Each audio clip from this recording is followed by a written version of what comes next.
Good morning दोस्तों। Viewers के demand पर आप सबों के सामने फिर से एक नया टॉपिक लेकर उपस्थित हूँ। बहुत ही ज़्यादा इम्पोर्टेंट टॉपिक है जो आम आदमी जनरली अपने डेली लाइफ में आपने देखा होगा कि आपके घर में जो कॉलम है, बीम है, उसमें कहीं न कहीं आपने उस स्टील के छड़ में जंग जिसको रस्टिंग बोलते वो आपने देखा होगा। तो ये क्यों होता है, एक तो हम वो बात समझेंगे और क्या हम ऐसा स्टेप लें कि ऐसा नहीं हो। ठीक है, तो टेक्निकली मैं बताऊंगा, सारा कुछ बताऊंगा, 3D इमेज लेकर आया हूँ, सब कुछ ईच एंड एवरीथिंग जो आज आप लोग को मैं बताने वाला हूँ। ठीक है, तो लास्ट तक बने रहना है। ठीक है, तो स्टार्ट करते हैं कि इस टॉपिक में हम लोग क्या क्या करने वाले हैं। देखिए, रस्टिंग ऑफ स्टील क्या है, ये क्यों होता है और कहाँ कहाँ बिल्डिंग में किस किस मेंबर में होता है। ठीक है, और इससे हम कैसे प्रिवेंट करें, और सबसे इम्पोर्टेंट लास्ट में आप लोगों को ये बताऊंगा कि आप लोगों के घर के जो छत पे आपका जो स्टील बच जाता है, मतलब कॉलम का जो स्टील बच जाता है और सेकंड फ्लोर जो है आप लोग बहुत समय बाद बनाते हैं, तो इस बीच क्या होता है, उन स्टील में जंग लग जाता है। तो ऐसा ना हो, ठीक है, उसके लिए हमें क्या करना है, तो वो स्पेशल मतलब वो प्रिवेंशन में मैं वो चीज़ भी आपको बता दूंगा। ठीक है, तो सबसे पहले हम जानते हैं कि रस्टिंग क्या था। देखिए, रस्टिंग कहने का मतलब ये हो गया कि सरिया में जंग लग जाना, स्टील में जंग लग जाना। तो ये माय डियर, ये कब होता है कि जब जो है आपका आयरन जो है वाटर और ऑक्सीजन के संपर्क में आ जाए तो आपके स्टील में क्या हो जाएगा, जंग आ जाएगा। मतलब जो आपका स्टील का मतलब आयरन, और अगर इसमें आयरन प्लस वाटर प्लस आपका ऑक्सीजन, देखिए ये टेक्निकल थोड़ा समझ जाइए, जंग सबको पता होता है, थोड़ा टेक्निकल आपको पता होना चाहिए। ये आपका स्टील, उसमें वाटर और ऑक्सीजन अगर आ गया तो उनसे वो केमिकली रिएक्ट करता है, और रिएक्ट करने के बाद वो आपका बना देता है आयरन हाइड्रोक्साइड। ठीक है, और यही चीज सूखने के बाद, ड्राई होने के बाद आपका फेरिक क्लोराइड में कन्वर्ट हो जाता है। ठीक है, फेरिक क्लोराइड। ठीक है, चलिए ये तो बात हो गई। तो कहने का मतलब आपको इसका पता लग गया ये क्यों होता है, तो अब आपके माइंड में एक प्रिवेंशन भी आएगा। इसका मतलब ये हुआ कि हमारा स्टील को वाटर और ऑक्सीजन के संपर्क से बचाना है। कुछ लोग ये बोलेंगे सर अगर मेरा इन्वायरमेंट में एक्सपोज है लेकिन बारिश अगर ना हो, हम कुछ ऐसा प्रावधान दे दे तो क्या जंग लगेगा? बिल्कुल लगेगा। अब आप बोलोगे कि वाटर बोले थे, फिर ये बारिश से बचा रहा हूँ, फिर क्यों लग रहा है? मेरा कहने का मतलब ये है माय डियर कि ऑक्सीजन तो एटमॉस्फेयर में अवेलेबल है, और जो एटमॉस्फेयर उसमें मॉइस्चर तो होगा ना, मॉइस्चर, हवा, एयर में मॉइस्चर है ना, तो उसी मॉइस्चर को भी ये एब्जॉर्ब कर सकता है, जो वाटर के रूप में कन्वर्ट कर देता है और ये रिएक्शन हो जाता है। चलिए, रस्टिंग ऑफ स्टील पे बहुत बातें हो गई। अब मैं आपको ये बता रहा हूँ कि देखिए कहाँ कहाँ आपने देखा होगा रस्टिंग। देखिए इस तरह के कॉलम में आपने देखा होगा, एक मिनट, हाँ, इस तरह के कॉलम में आपने देखा होगा कि रस्टिंग कभी कभी। तो ये जनरली होता क्यों है? एक्चुअल में जब हम कॉलम में प्रॉपर एक मैं देखिए, मैं मेन पॉइंट की बात कर रहा हूँ, बहुत सारे इसके रीजंस हैं। मैं अभी मेन आपको रीज़न बताऊंगा कि अगर आपने इनसफिशिएंट कवर ब्लॉक प्रोवाइड कर दिया तो इसमें आपका रस्टिंग है। फॉर एग्जांपल देखिए, ये कॉलम है, ये कॉलम का मेन रेनफोर्समेंट है, लेकिन हमने इसके ऊपर कवर ब्लॉक प्रोवाइड किया है। तो ये कवर ब्लॉक का मतलब ये हो गया कि अब जो आपका कंक्रीट का कास्टिंग होगा यहाँ तक होगा, इतना मोटा ये जो कवर आ जाएगा माय डियर। जब आप अपना शटरिंग हटाओगे, से फॉर्मवर्क हटाओगे, तो कंक्रीट आपका इस फेस में आएगा। तो कहने का मतलब इन्वायरमेंट को अटैक में ये आपका मेन रेनफोर्समेंट नहीं आएगा।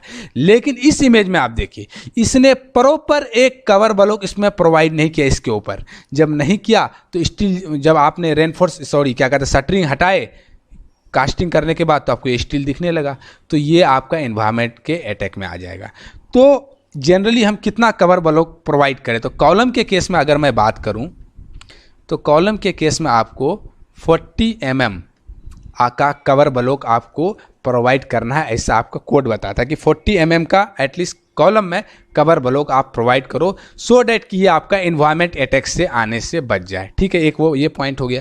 तो वो कवर ब्लॉक क्या होता है, ये मार्केट में अवेलेबल है। अदरवाइज आप क्या कर सकते हैं, प्री कास्ट के छोटे छोटे से मोटार बनाकर उस साइज का आप कवर ब्लॉक तैयार कर लो। ठीक है, दूसरा पॉइंट, आपने इस तरह का बीम में देखा होगा घरों में, तो इस तरह का क्या हुआ, देखिए यहाँ भी जो है, इस पॉइंट को आप देखो, ये जो कंक्रीट का लेयर है इसके ऊपर कितना पतला सा लेयर है।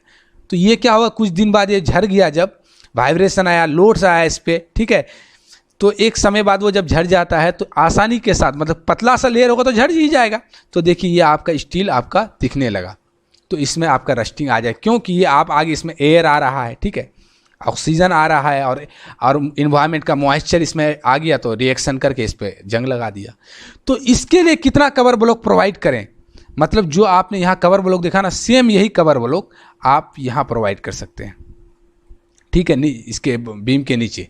तो ये कवर ब्लॉक जनरली जो आप प्रोवाइड करोगे, ये कितना कवर ब्लॉक प्रोवाइड करना है, तो मैं यहाँ लिख देता हूँ, बीम के केस में आपको 25 mm का अगर आप कवर ब्लॉक प्रोवाइड कर दोगे तो ये आपका एनवायरनमेंट अटैक में नहीं आएगा। ये जो 25 mm का बता रहा हूँ मैं नॉर्मल एनवायरनमेंट की बात कर रहा हूँ। अगर यही बिल्डिंग अगर आपका सी के किनारे बनेगा या ऐसा एनवायरनमेंट के अटैक में फ्रीजिंग थॉइंग एक्शन अधिक है तो वहाँ यही कवर ब्लॉक ज़्यादा हो सकता है, और जनरली ये आपके ड्राइंग में मेंशन होता है, उसके अकॉर्डिंग आपको काम करना है। बट समटाइम्स आप अपने किसी मेसन को लेकर आप अपना घर का कंस्ट्रक्शन करा रहे हैं, तो ऐसे केस में किसी भी हाल में इससे कम आपको कवर ब्लॉक प्रोवाइड नहीं करना है, तभी आप इस रस्टिंग से बच पाओगे, ठीक है। आगे चलते हैं। अब ये देखिए स्लैब, ये रूफ है, स्लैब जिसको छत में भी आपने देखा होगा ऐसा ऐसा, देखिए स्टील नीचे से दिख रहा है। यहाँ देखिए जब कास्टिंग से पहले आपने यहाँ शटरिंग लगाया, शटरिंग हटाया, स्टील दिखा, धीरे धीरे इस पर जंग आना शुरू हो गया। तो कहने का मतलब ये जो कंक्रीट है ये नीचे इस स्टील के नीचे प्रॉपर अमाउंट में आया ही नहीं जो इसको कवर करके रख पाए, इसलिए आपका यहाँ भी रस्टिंग आ गया। तो माय डियर ऐसे केस में बचने के लिए एक्चुअल में अब ये कवर ब्लॉक कैसा होता है वो मैं आपको दिखा देता हूँ। देखिए ये आपका स्टील है और ये आपका शटरिंग है। जब आप स्लैब को कास्टिंग करने जा रहे हैं, मतलब कंक्रीटिंग करने जा रहे हैं, तो ये स्टील को देखिए नीचे छोटे छोटे कवर ब्लॉक, जो आपको मैं साइज बता रहा हूँ, स्लैब में भी आपको लेना है 25 mm, ठीक है, जनरली। तो ये कवर ब्लॉक देख के क्या किए कि अब इस स्टील को देखिए यहाँ से ऊपर उठा दिया ना इतना पोर्शन 25 mm। अब जब यहाँ इसका मतलब ये हो गया कि यहाँ कंक्रीट को जगह मिल गया, इतना जगह में कंक्रीट फील करेगा ये वाला पूरे नीचे तक। तो जब आप इस शटरिंग को हटाओगे तो ये स्टील क्या आपको नीचे से दिखेगा? नहीं दिखेगा, और ये एनवायरनमेंट के अटैक में नहीं आएगा। लेकिन कुछ लोग क्या करते हैं कि ये कवर ब्लॉक कम दे देते हैं, या बहुत जगह मिस्त्री लोग नहीं देने के कारण, फॉल्ट होने के कारण ये स्टील डायरेक्ट आपका शटरिंग पे आ गया, ये वाला शटरिंग पे, फॉर्मवर्क पे। और जब आप ये वाला प्लेट नीचे से हटा लोगे एक समय बाद, तो अब आपको फिर से यही चीज़ दिखने लगेगा। इसलिए ऐसा ना दिखे तो आपको माय डियर क्या करना है कि प्रॉपर एक कवर ब्लॉक प्रोवाइड करना है, ठीक है, ये बात आप समझ गए। अब एक इम्पोर्टेंट पॉइंट कि हम क्या चीज़ का ध्यान रखें, steps to keep in mind during casting. जब हम कास्टिंग करते, कास्टिंग का मतलब जब हम क्या कहते हैं कंक्रीटिंग करने जा रहे हैं, एक्चुअल में वो हमारा कोई भी मेंबर हो सकता है, वो हमारा कॉलम हो सकता है, बीम हो सकता है, स्लैब हो सकता है। तो क्या क्या पॉइंट हमको ध्यान में रखना है? देखिए एक तो आपको पॉइंट ध्यान में रखना है कि प्रॉपर कवर ब्लॉक, जो मैं आपको कवर ब्लॉक बताया ये मैं जनरली यहाँ आपके लिए लिख देता हूँ, ताकि आपसे अगर कोई बोले तो आपसे ये मिस्टेक नहीं हो, ठीक है। बीम स्लैब में आपको 25 mm, बीम हो या स्लैब दोनों में यही देना है। और कॉलम की बात हो माय डियर, तो आपको कॉलम के केस में 40 mm तक का कवर ब्लॉक आपको हर हाल में प्रोवाइड करना है, ठीक है। यही अगर आपका फुटिंग की बात करूँ मैं, फुटिंग का, तो 50 mm प्रोवाइड करना है, 50 mm विथ PCC। कहने का मतलब ये है कि प्लेन सीमेंट कंक्रीटिंग मतलब PCC का एक बेड प्रोवाइड अगर आपने कर दिया है, उसके ऊपर अगर आप रेनफोर्समेंट कर रहे हैं तो 50 mm is sufficient. But sometimes 75 mm भी प्रोवाइड करना पड़ेगा, इफ़ मतलब विदाउट PCC मैं लिख देता हूँ। अगर कुछ लोग क्या करते हैं कि नीचे PCC प्रोवाइड नहीं करते हैं, जनरली उसी के ऊपर वो स्टील का रेनफोर्समेंट करे, तो माय डियर तो वो कवर ब्लॉक आपको 75 mm से कम नहीं होना चाहिए, ठीक है। प्रॉपर कवर ब्लॉक हो गया। आगे क्या है, सेकेंड पॉइंट मैं बता रहा हूं, एक्सेसिव वाटर सीमेंट रेशियो। ये माय डियर ये चीज़ आपको ध्यान रखना है कि वाटर सीमेंट रेशियो मतलब कहने का मतलब ये कि ज़्यादा अगर आप अपने कंक्रीट में ज़्यादा पानी मिला रहे हो तो वो पानी जब इन्वायरमेंट के इसमें आएगा, धूप उसमें लगेगा, तो वो पानी क्या होगा माय डियर, जितना रिएक्शन करने के लिए सीमेंट को चाहिए उतना लेगा, बाकी क्या होगा एटमॉस्फेयर में क्या हो जाएगा, इवोपरेट हो जाएगा। तो जब पानी इवोपरेट होगा तो वहाँ छोटे छोटे वो क्या करेंगे, पोर्स छोड़ देंगे, मतलब वो क्या होगा, श्रिंकेज तो एक आएगा ही, एक तो श्रिंकेज आएगा, पानी बहुत ज़्यादा वाटर सीमेंट आपने यूज़ कर लिया, वाटर सीमेंट रेशियो। सेकंड, अगर मान लीजिए आपने अपना जो एग्रीगेट यूज़ किया अगर वो प्रॉपर क्लीन नहीं, उसमें कोई इनऑर्गेनिक मटेरियल है, लाइक पत्तियाँ हो गया, लीव्स हो गया, डस्ट हो गया, तो ये सब चीज़ जो है पानी के साथ साथ वो धीरे धीरे वो जगह क्या हो जाएगा, मतलब वो यहाँ से पोर्स छोड़ देगा छोटा छोटा, ठीक है। वो पोर्स जब छोड़ेगा तो आपका जो है ये अटैक में आ जाएगा, इन्वायरमेंट के अटैक में आ जाएगा, ठीक है। तो एक तो पानी ज़्यादा यूज़ नहीं करना और नीट एंड क्लीन जो है आपको इंग्रेडिएंट यूज़ करना है प्रॉपर, जो आप सीप्स वगैरह यूज़ कर छलनी यूज़ करते हैं पूरा पर, ठीक है। सफाई के साथ इसमें काम करना है। और एक इम्पोर्टेंट पॉइंट, बहुत ही इंपॉर्टेंट है, pH value. PH value of water का क्या हो, मतलब कहने का मतलब जो पानी आप अपने ड्रिंकिंग पर्पस के लिए यूज़ कर रहे हैं, जिसको पोर्टेबल वाटर भी बोलते हैं, ठीक है, मतलब पीने योग्य पानी, वही पानी यूज़ करना है। और जनरली जो कंक्रीटिंग के लिए हम यूज़ करते हैं उसका पीएच जो है 6 होना चाहिए, ठीक है। ये पीएच इससे कम होगा तो इसका मतलब वो है एसिडिक हो जाएगा वो वाटर, मतलब ज़्यादा इससे कम होगा तो और वो आपके क्या था स्टील के लिए वो नुकसानदायक हो जाएगा, ठीक है। ये सारा चीज़ आपको ध्यान में, लेकिन लास्ट में मैं अभी मेन चीज़ जिसके लिए आपने मेरा थंबनेल देखकर इस वीडियो तक पहुंचा है, वो चीज़ मैं आपको बताता हूं कि आप अपने घरों में इस तरह का काम किए होंगे। जनरली आपने देखा होगा कि आपने फर्स्ट फ्लोर ग्राउंड फ्लोर बना लिया, फर्स्ट फ्लोर 2 साल बाद बनाओगे तो 2 साल तक ये स्टील आपके एनवायरमेंट के अटैक में रहा। कॉलम के जो बढ़े हुए सरिये होते हैं स्टील का छत के ऊपर ये ऐसे ही रहते हैं बाहर पड़े हुए, तो इसमें क्या होता है कि धीरे धीरे रस्टिंग आ जाता है। देखिए इसका कलर चेंज नहीं है, रस्टिंग कितना आ गया है इसमें। ओरिजिनल स्टील का ये कलर थोड़े होता है, देखिए स्टील का कलर ये देखिए आपके सामने, और कलर देखिए स्टील का ओरिजिनल, देखिए कितना शानदार कलर है। लेकिन देखिए ये ग्रे कलर का हो गया ना, ग्रे कलर का धीरे धीरे। तो ये जो है एक पॉइंट ये है कि एक इसका रस्टिंग आ जाता है लंबे समय तक। और यहाँ अगर आप देखो, मैं 2 इमेज आप लोग के लिए अभी जस्ट क्लिक किया था किसी के रूफ में जाके, यहाँ देखिए ध्यान से, यहाँ देखते हैं लालीपन इतना ज़्यादा क्यों है, क्योंकि पानी जो है इसके ऊपर गिर रहा है, इसे धीरे धीरे डिप करता हुआ ड्रिप बाय ड्रिप यहाँ के पानी जमा होते जा रहा है। तो धीरे धीरे इसके जो बेस है उसको धीरे धीरे क्रोड कर रहा है, खा रहा है ये पानी और इन्वायरमेंट के अटैक में। तो ऐसा ना हो इसके लिए आप क्या करोगे माय डियर, सबसे अच्छा इसका सोल्यूशन ये है कि अगर आप लंबे समय तक घर नहीं बनाना चाहते हैं, आपके पास इतना पूंजी नहीं है, तो इसको क्या करो माय डियर, सबसे पहले इसको पेंट कर दो, पेंटिंग करो इसके ऊपर, मार्केट में जाओ पेंट कर दो।